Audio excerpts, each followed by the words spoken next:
જિલ્લામાં ત્રાટકશે માવઠું.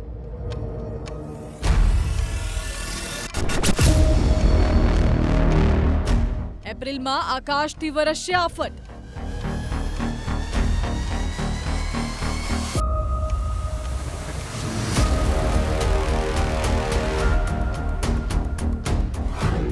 હવામાન વિભાગની શું છે નવી આગાહી?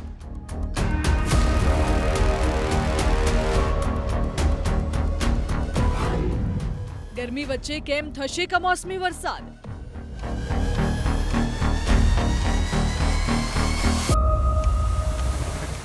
લોકસભા ચૂંટણીના માહોલ વચ્ચે વાતાવરણ પણ હવે પોતાના રંગ બદલી રહ્યું છે. માર્ચના અંતમાં ભીષણ ગરમી પડી અને એપ્રિલની શરૂઆતમાં વાતાવરણમાં પલટો આવ્યો. હજુ આગામી દિવસોમાં માવઠાની પણ આગાહી છે. હવામાન નિષ્ણાંત દ્વારા ગુજરાતમાં માવઠાની આગાહી કરવામાં આવી છે. ત્યારે રાજ્યના કેટલાક ભાગોમાં વાદળછાયા વાતાવરણે ચિંતા વધારી છે.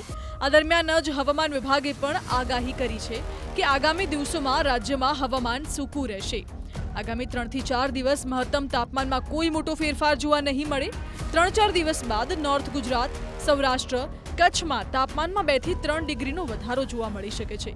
નોંધનીય છે કે ગરમીમાં રાહત ફક્ત 4 દિવસ જ રહેશે. ગુજરાતમાં 4 દિવસ બાદ ફરી આકરી ગરમીનો મારો જોવા મળી શકે છે.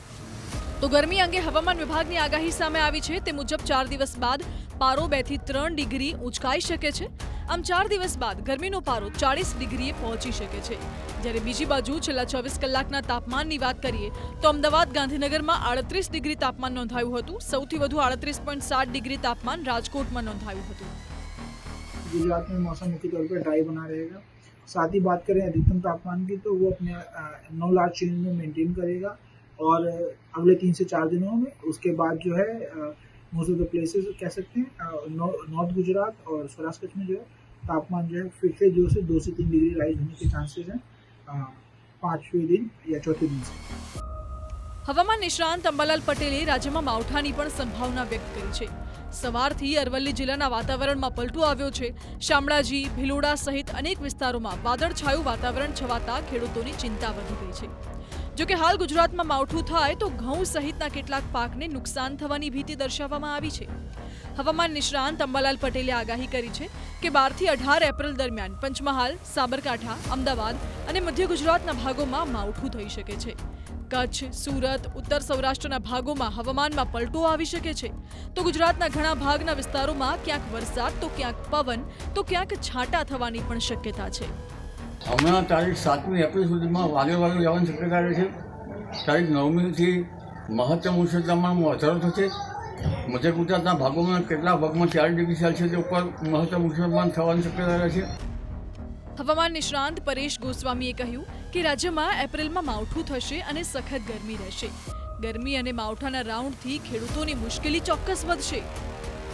થોડા દિવસની અંદર રાજ્યની અંદર બે પરિસ્થિતિ જોવા મળશે, જેની અંદર હીટવેવનો રાઉન્ડ અને માવઠાનો વરસાદ. આ બંને વસ્તુ છે આપણે એપ્રિલ મહિના દરમિયાન જોવા મળે તેવી શક્યતાઓ છે. જેની અંદર ખાસ કરીને અત્યારે જોવા જઈએ તો આજે 4 એપ્રિલ છે ને રાજ્ય ઉપર હાઈ લેવલે અમુક વિસ્તારોની અંદર છૂટાછવાયા વાદળ છવાયેલા છે. 5 એપ્રિલે સાંજ સુધીમાં આ વાદળો છે વિખાઈ જશે અને 6 એપ્રિલથી ધીમે ધીમે તાપમાન ઊંચું જશે.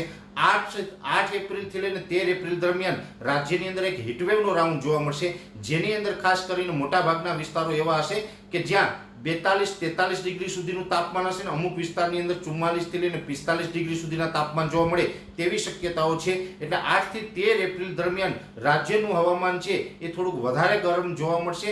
અત્યારે આપણે જે તાપમાન છે તેમાં ઘણું બધું ફેરફાર હશે અને ખાસ કરીને સામાન્ય કરતાં 4 ડિગ્રી ઊંચું તાપમાન જોવા મળે.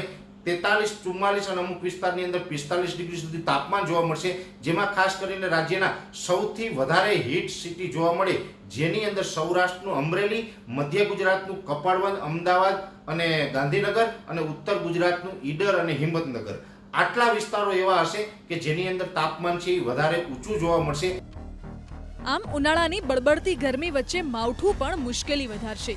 આ વર્ષે હવામાન વિભાગે આકરી ગરમી પડશે તેવી આગાહી કરી છે, એટલે ગરમી ખૂબ જ કહેર મચાવશે. Bureau report, TV9.